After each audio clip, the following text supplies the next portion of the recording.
Tērā pea ka whakahokia te mana whakahaere o te ara ngahere o te whanganui ātara ki te iwi nō rātou take ake taua whenua. Anei ngā tai pito.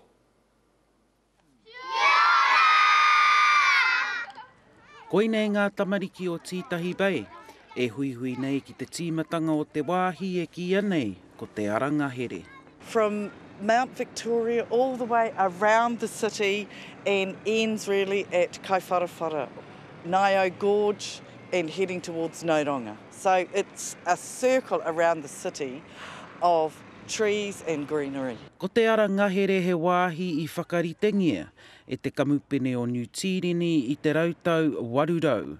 Ko te mate kē I ngā tau ko 1940 mātahi I tā haitia te whenua. One of the things that's missing in the kōrero around the town belt is the Māori history. One is to be involved in the decision-making process, to manage land that was stolen from us in the first place. Mā te whakaara mai te hītori, ka ngāware ake pea te whakamāra mai te hono atu o te Māori ki tēnei kaupapa. Kāre hoki e kore ka puta he hua.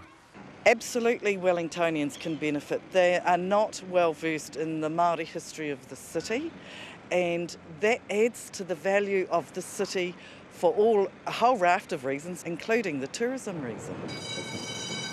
He hake te utu ki ngā kaireti? The cost is minimal. The cost is really the price of a few meetings.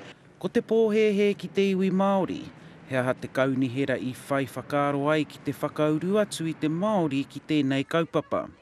Engari ka tono whakaaro mai e tahi atu, kai tūpono noa o rātau whakaaro, tērā pea ko te iwi Māori anake, kai te whaihua mai te kaunihera. Ngā Huia Wade, Te Karere.